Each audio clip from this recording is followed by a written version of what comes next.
Hey, so this first video that you're about to watch is about 10 minutes, and I went over the trap bar deadlift in this segment.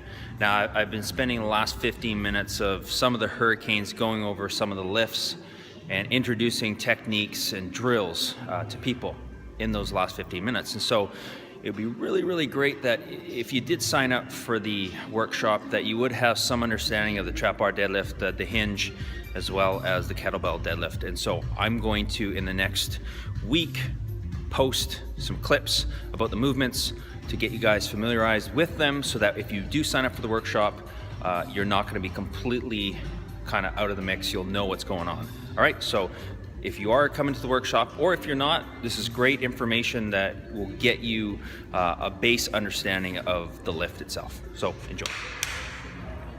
Okay, so trap bar deadlift. There's kind of a standard in terms of how you progress somebody. You wouldn't just allow them to lift a load like this, or even a movement necessarily right off the bat. You've got to kind of earn the right to be able to get into these movements. You don't just walk in and start pulling weight or squatting or whatever, right? There's a certain amount of technical skill that's attached to all of this. So we always work on the hinge first, finding your hinge. If you don't know what that means, I will go over that next time with kettlebell deadlift. But we go hinge, so you load how you learn to load through your hips versus squatting the weight. Then we go kettlebell deadlift. Then we start loading your trap bar, and then you can move the barbell. Okay.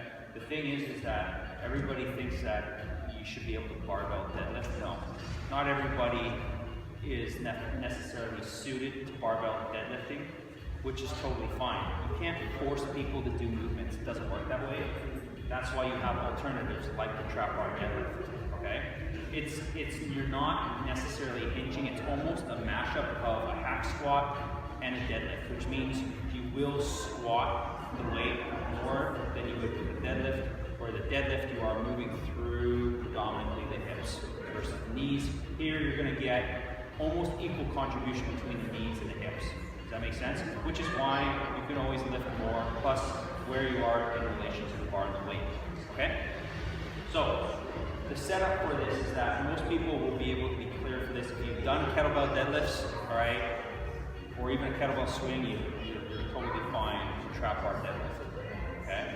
And really then it's a matter of loading you up. So the way I would use a trap bar deadlift is I like to play around and get people up. So females need to be at least 200, lifting 200 on the trap bar before I move to the barbell. Granted, they know how to hinge. And then males, 225, 250, and then I throw them on the barbell. All right? So trap bar. First thing, you want to look at hand position. So easiest way is you want to make sure the hand is in the middle of the bar. How do you do that? Well, there's this little knob here. You can always focus on having your knuckles facing right into the knob. The next position is she's going to pull herself under, right? And in this position, you don't have to worry about a hinge. You can just squat down, all right? Her chest is going to be up a little bit more. And you wouldn't necessarily be deadlifting like this with a bar, all right? And now from here, I want her to focus on bending the handles. So if she's here and she's trying to bend the handles, she's almost going to rotate the shoulders out. Okay, good, so all she's doing is think, one cue is show off the collarbone. So I'm here, show off the collarbone. All right, so like you're opening up here. Once you do that, it allows you to get your lats turned on, right? Very important for creating tension up here. All right. Next cue is I'm going to tell her to push her feet through the floor. All right. And then she's going to stand up. And I want her to think about pulling and pushing down into the floor. So two opposing movements. She's nice and tall at the top, butt cheeks tight, and then she just goes down. All right. Pretty straightforward. Okay. Everyone's angle is going to be a little bit different. Not everybody's going to be dead on. You're all different heights. Right? You got different limb lengths, all these things you have to take into account. So the standard, there's going to be a standard, and then you can deviate from it based on just how you're set up. Okay? So go in, and all I want you to do is just get into the bar setup. So I'm into the bar. position. I want my feet right underneath my hips, not outside my hips, right underneath my hips. I'm going to come down, I'm going to find position. I'm going to look straight forward. I'm not looking down, I'm not looking up. And then once you're in this position, shoulders back, just get in that position, step out and let the next person come in. All right, so I just want you, again, when we talked about the front squat, we talked about entry position, entering the position and getting set up. Setup is key to the lift. If you don't have a good setup, your lift is going to suffer. All right, so go ahead, just step in, enter position, hold position, and then just stand up and walk out, let the next person go. All right, okay, so go ahead, 3 bars, just try that.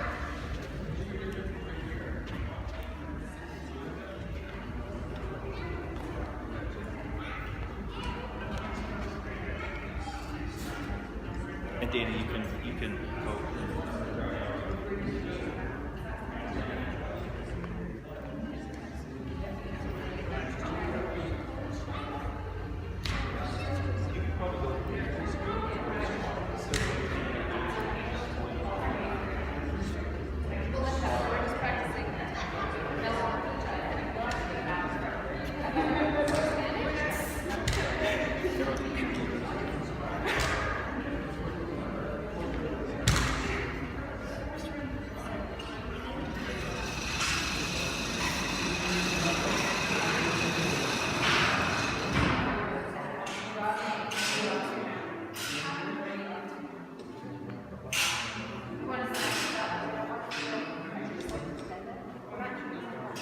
Okay, so now pull.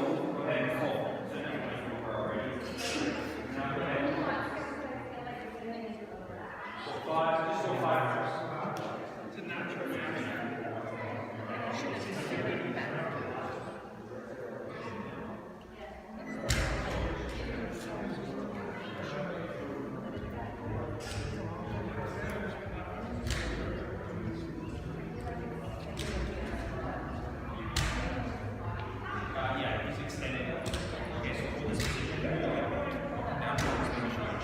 Right away, it's his neck that's falling down. Okay, now, go ahead, guys.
There we go. Excellent.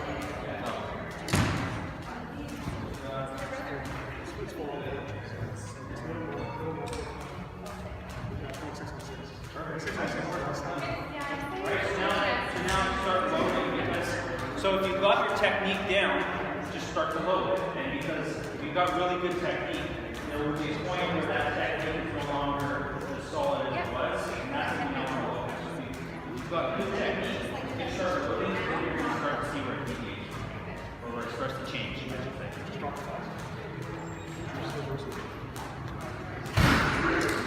Yeah, he can go shoot.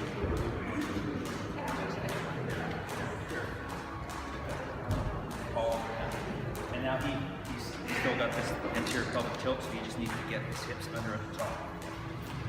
So put me a little bit more vertical on the leg. Look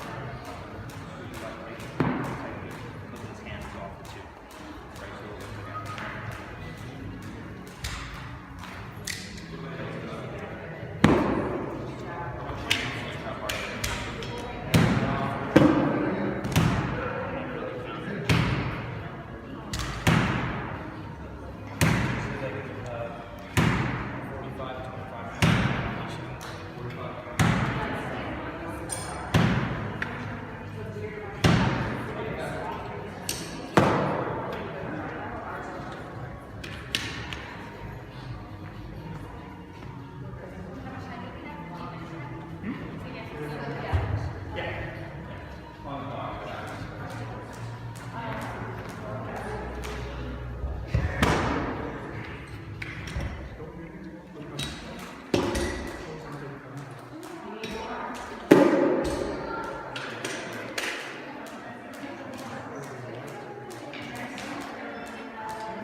push your feet to the floor.